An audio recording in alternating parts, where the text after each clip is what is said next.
To the modern world, this is the ultimate symbol of isolation. A tiny, barren speck of volcanic rock, lost in the vast, empty expanse of the southeastern Pacific Ocean, thousands of miles from the nearest civilization. For over 3 centuries, the Western world looked at Easter Island known natively as Rapa Nui and asked only one question: how did a primitive society carve, transport, and erect hundreds of colossal, multi-ton stone monoliths without wheels, beasts of burden, or metal tools? And why did they? But the global obsession with the giant stone heads has completely blinded us to a much deeper, more terrifying architectural anomaly. Because beneath the soil, these statues aren't just heads. They have massive, complete bodies, and hidden right beside their underground feet lies a subterranean engineering marvel that shouldn't exist. An advanced, invisible matrix of stone-lined freshwater catchments designed to solve a fatal geographic crisis.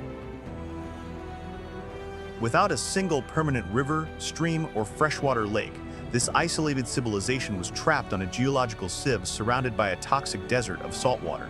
Survival should have been mathematically impossible, yet they engineered a system driven entirely by topography, coastal filtration, and hidden fluid dynamics.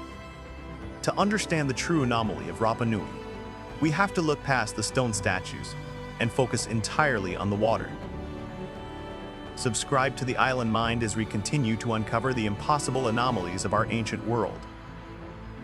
This is the subterranean secret of Rapa Nui. To truly comprehend this mystery, we must first shatter a massive pop culture illusion. For over 3 centuries, Western visitors assumed these monuments were nothing more than isolated rockheads sitting bare on top of the soil. But deep excavations unmasked a staggering physical reality. The famous heads are merely the exposed tips of massive, full-length stone bodies extending meters deep into the earth. The native Rapa Nui society carved and scattered over 1,000 of these colossal human monoliths, known as moai, across the island. These are not small sculptures. On average, a single moai measures roughly 13 feet tall and weighs over 10 to 14 metric tons. That is equivalent to the weight of 2 full-grown elephants. The largest upright statue ever successfully transported, known as Paro, towers over 33 feet tall and weighs an astonishing 82 tons. But what are these stone giants? Fearsome gods built for primitive worship? Or a superstitious code carved into stone? To the indigenous people, the moai were never idols. They were the living faces of their ancestors. Local legends claim these monoliths cast an invisible shield. They protected the villages from disease, enemies, and starvation. Whether those ancient shields had spiritual power is something we may never know. But what isn't a myth is a shocking scientific discovery. In 2019, researchers used advanced spatial modeling software. They mapped the exact GPS coordinates of every single monument. They included the massive ceremonial stone platforms, known natively as the ahu. Scientists layered this computer grid over maps of the terrain. They uncovered a staggering scientific truth. The monoliths and their platforms were not placed by ritual coincidence. Their coordinates matched the exact locations of the island's invisible, subterranean freshwater channels. Geologically, Easter Island is a single triangular point. It was formed by 3 extinct, coalesced shield volcanoes. The colossal deep crater of Rano Raraku housed a natural freshwater lake, but it was tightly restricted to one specific corner of the island. Thousands of people scattered across the jagged coastlines could not walk miles for a jar of water. Instead, they relied completely on shoreline seeps. They trapped the lighter freshwater right at the surf line before the ocean tides washed it away.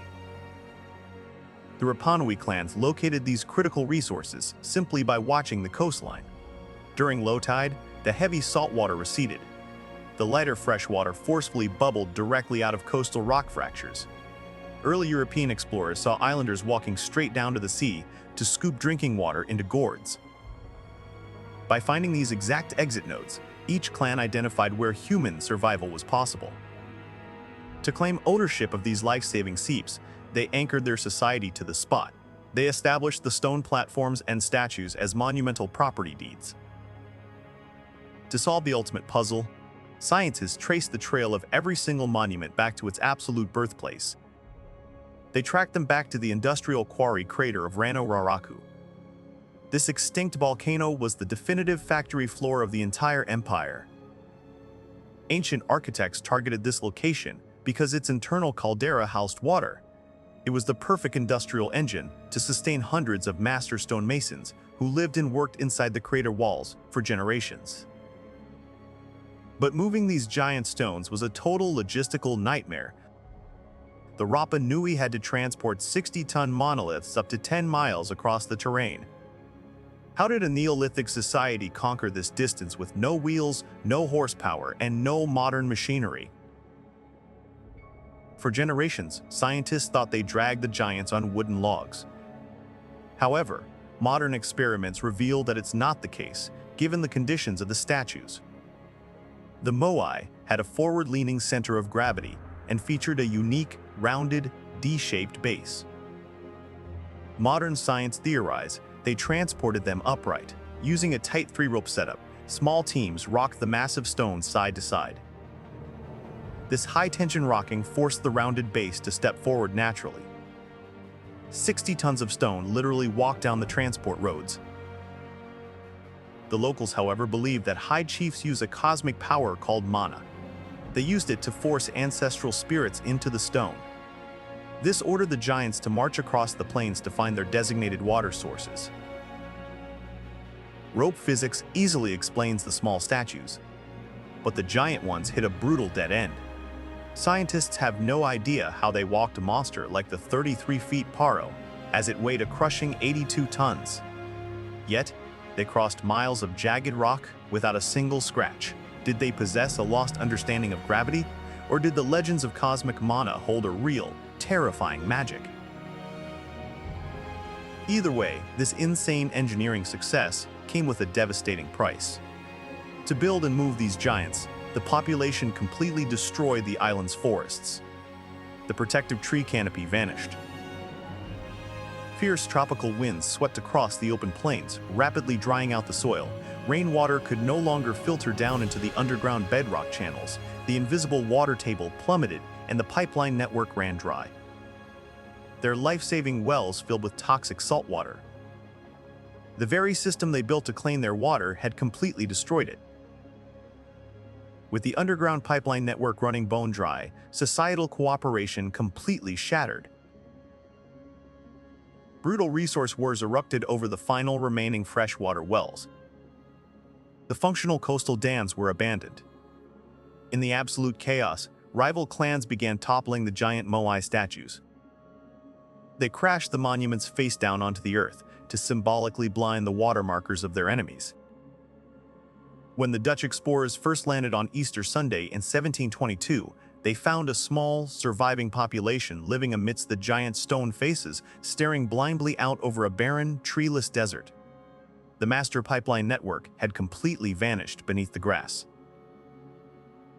Did the ancient Rapa Nui people literally walk these massive stone giants across the plains using pure physics?